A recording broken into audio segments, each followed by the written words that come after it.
بسم اللہ الرحمن الرحیم۔ آج پوری دنیا میں مسلمانوں کی جو درگت بنی ہوئی ہے، اور پھر ہمارے اپنے ملک پاکستان میں جو افراتفری ہے اور معاشی عدم استحکام ہے اور نفرتیں ہیں اور پھر دہشت گردی کی لہر آ رہی ہے، اس کی صرف اور صرف ایک وجہ ہے۔ یہ وجہ نہیں ہے کہ ہمارے پاس وسائل کی کمی ہے، اس وجہ سے مقروض ہو گئے ہیں، یا ہمارے پاس ٹیکنالوجی کی کمی ہے اس وجہ سے کچھ پریشانی ہے۔ حالانکہ ہمارے پاس میزائل ٹیکنالوجی بہترین دنیا کی ٹیکنالوجی ہے، اب ڈرون بھی بنانا شروع ہو گئے ہیں، ٹینک ہمارے بہترین ہیں، اور اس کے بعد ایٹم بم ہے۔ اللہ کے بندو، اس سے آگے کیا ہے؟ اور یوتھ ہماری جتنی پرجوش اور گرم و سیال خون والی ہے، شاید دنیا میں کسی کی اتنی یوتھ اس انداز سے ہو۔ لیکن معاملہ کیا ہے؟ پریشانی کیا ہے؟ پریشانی یہی ہے اللہ کے بندو، کوئی مثبت لیڈرشپ نہیں مل رہی ہے، مومن لیڈرشپ نہیں مل رہی ہے۔ جو بھی آتا ہے ایک سے ایک شرک کا رسیہ ہوتا ہے اور تھپکی دیتا ہے اس قوم کو، اور عقل حیران ہوتی ہے کہ اتنے بڑے بڑے لیڈر، پڑھے لکھے، بڑے بڑے سمجھدار سمجھے جانے والے، ان کے جب عقیدے سامنے آتے ہیں تو عقل حیران ہو جاتی ہے۔ کوئی مزاروں کے سامنے سجدے کر رہا ہے، کوئی گدی پر بیٹھا ہوا پیسے بٹور رہا ہے لوگوں سے، خدائی کی گدی کے اوپر بیٹھا ہوا ہے، 5-5 لاکھ کے نوٹ اس کے ہاتھ پر دیے جاتے ہیں اور وہ مسکرا کے وصول کرتا ہے۔ کوئی زبردست قسم کی پگڑی باندھ کے آتا ہے اور پگڑی کا روب ڈال کے، کوئی جناب ڈاکٹریٹ کی ڈگری لے کے، کوئی جناب بڑے بڑے جرنیل ہیں وہ بھی آتے ہیں، لیکن ایمان اور عقیدے کی بات کے اندر اس طرح چوری ہے۔ اور آج میں آپ کے سامنے یہ چودھری برادران کا عقیدہ صاحب رکھ رہا ہوں، کیونکہ ان کے اوپر ابھی تک میں نے تبصرہ نہیں کیا تھا۔ کتنے ان کو موقع اللہ تعالیٰ نے دیا، اور ایڈمنسٹریٹر اچھے ہیں، یہ ہے وہ ہے، اور پنجاب کی حکومت ان کے پاس رہی ہے اور پورا ایک خاندان ہے جناب۔ لیکن ذرا عقیدہ ان کا دیکھیے، ایمان دیکھیے۔ پہلے یہ ویڈیو سنیں، ان کا بیان سنیں، اور پھر اس کے اوپر میں مزید تھوڑا سا تبصرہ کروں گا۔ مسلمان ہے، دل و جان سے اللہ تعالیٰ پر اور آخری نبی پر ہم بھروسہ کرتے ہیں الحمدللہ، اور چاہے دشمن کوئی بھی کچھ کر لے، یہ حکومت قائم رہے گی انشاءاللہ، کیونکہ ہم کسی سے نہیں مانگتے، اپنے اللہ سے مانگتے ہیں اور اپنے آخری نبی حضور پاک صلی اللہ علیہ وسلم سے مانگتے ہیں، وہی ہماری حفاظت کر رہے ہیں۔ اور آپ نے دیکھا آپ نے عمران خان صاحب، ہم اللہ سے مانگتے ہیں اور اللہ کے رسول صلی اللہ علیہ وسلم سے مانگتے ہیں۔ بتاؤ پھر اور شرک کیا ہوتا ہے؟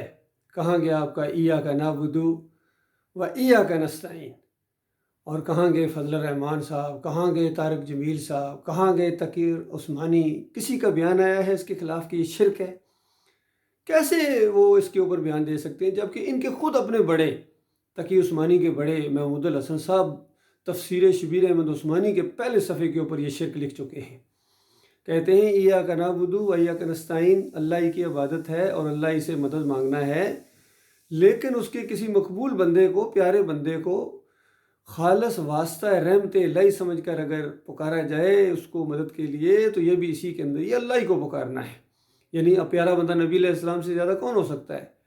تو گویا محمود الحسن اور شبیر احمد عثمانی کہہ رہے ہیں اور تقی عثمانی کہہ رہے ہیں، اور اس سے پہلے مولوی شفیع یہی فتویٰ دے کے گئے ہیں، یہی تفسیر چھاپ کے گئے ہیں کہ یا رسول مدد اگر پکار لیا جائے کہ اللہ کے رسول آپ سے مدد مانگتے ہیں، تو یہ اللہ ہی کو مدد کے لیے پکارنا ہے۔ تو بتاؤ اگر یہ چودھری پرویز الہی اگر یہ اس طرح کہہ دیں تو مجرم کون ہے؟ کس نے ان کو یہ راہ دکھائی ہے؟ اسی طریقے سے اگر عمران خان صاحب جا کے سجدہ کرتے ہیں مزار کے اوپر، تو اس کے بعد ظاہری بات ہے اصل مجرم کون ہے؟ اصل مجرم تو وہ ہے جس نے یہ سجدہ تعظیمی ثابت کیا ہے، اور سارے اس میں لگے ہوئے ہیں، سارے۔ اور یہ کل ایک میں نے بیان سنا، کوئی انڈیا کا آدمی ہے، جب یہ وہاں کے انڈیا کے لوگوں کو یہ ڈسکس کر رہے تھے کہ مسلمان یہ جو بندے ماترم ایک ترانہ ہے اس کے اوپر اعتراض کرتے ہیں، تو اس نے آگے سے بتایا، اس نے کہا اس کے پہلے وہ جو 300 سال مغلوں کے سامنے سجدے کرتے رہے ہو، اس کا کیا بنے گا؟ تو وہ اعتراض جب کیا تو وہاں کے علماء نے کہا کہ نہیں، یہ وہ والا سجدہ نہیں ہے جو عبادت والا ہوتا تھا، یہ سجدہ تعظیمی ہوتا تھا۔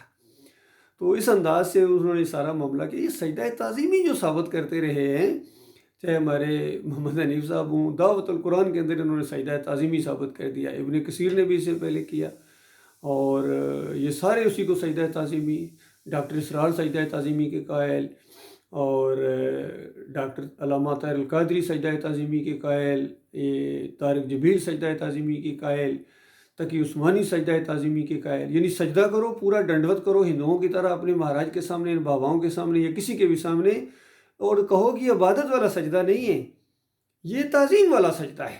اللہ کے بندو، تعظیم ہی تو کی جاتی ہے اللہ تعالیٰ کی، جب اللہ کے سامنے سجدہ کیا جاتا ہے تو تعظیم ہی کے لیے کیا جاتا ہے۔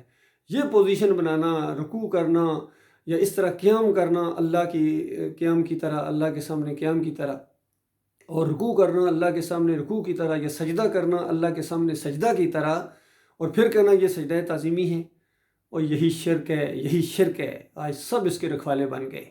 تو اللہ کے بندو، یہ مسئلہ ہے، ان کے عقیدے کے اندر خرابی ہے۔ ان کے بڑے بڑے سینیٹر اور بڑے بڑے سیاسی لیڈر کتنے ہیں جن کا نام مشرکانہ ہے، اینڈی خان یعنی نبی داد خان۔ اسی طرح افغانستان کا ایک بہت بڑا جرنیل گزرا ہے، عبد الرسول، رسول کا عبد ہے یہ۔ تو کوئی طفیل محمد ہے، کوئی کرامت حسین ہے، کوئی پیراں دیتا ہے، اور میرے ڈسچارج سرٹیفکیٹ کے اوپر جس نے سائن کیے تھے وہ میجر جنرل پیر داد خان۔ پیر داد خان جب تک میجر جنرل تک بن گیا، پیر داد خان ہے، کوئی میاں داد ہے۔ تو ان کے عقیدے کے اندر خرابی ہے، ان کے عقیدے کے اندر شرک ہے، ان کی رگوں میں، ان کی خون میں، ان کی سانسوں میں شرک دوڑ رہا ہے۔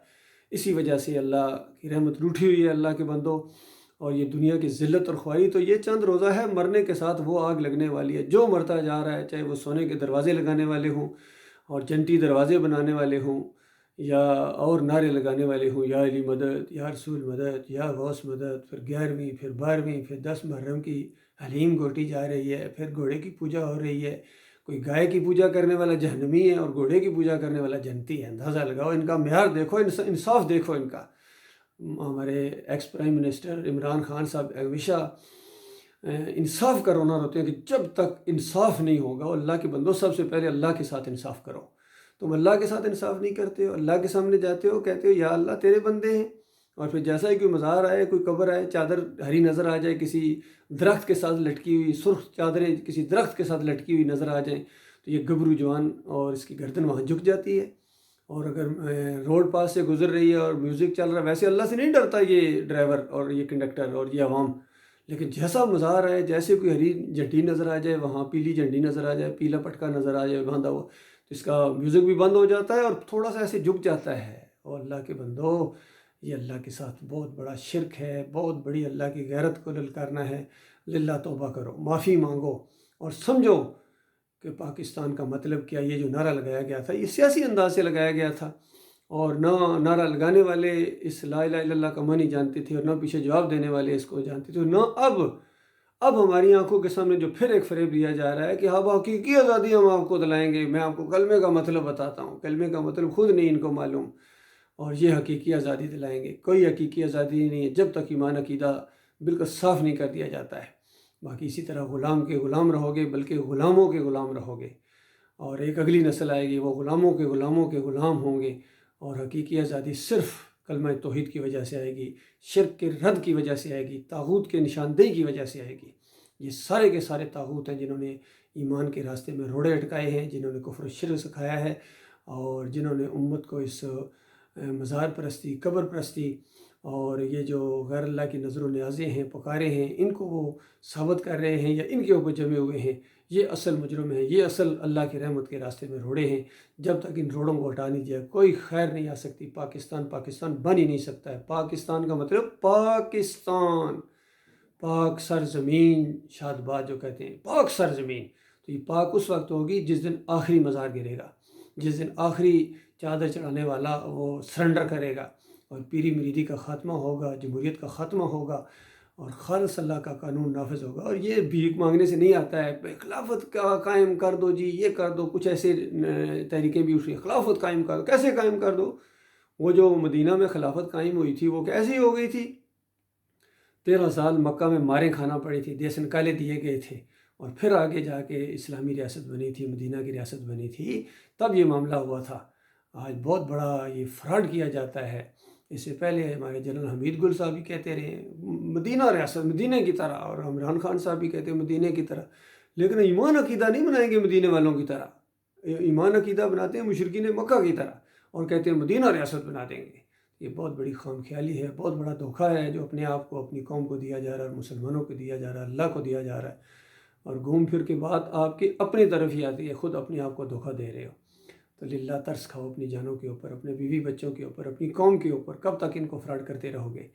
اللہ تعالیٰ غور و فکر کرنے کی اور ایمان عقیدہ درست کرنے کی اللہ تعالیٰ توفیق عطا فرمائے، ہمارے ملک کی اللہ تعالیٰ حفاظت فرمائے، ہماری سرحدوں کی حفاظت فرمائے۔ ہر طرف خطرے کی گھنٹیاں بج رہی ہیں لیکن یہ ایمان اور عقیدہ درست کرنے کے لیے تیار نہیں ہے۔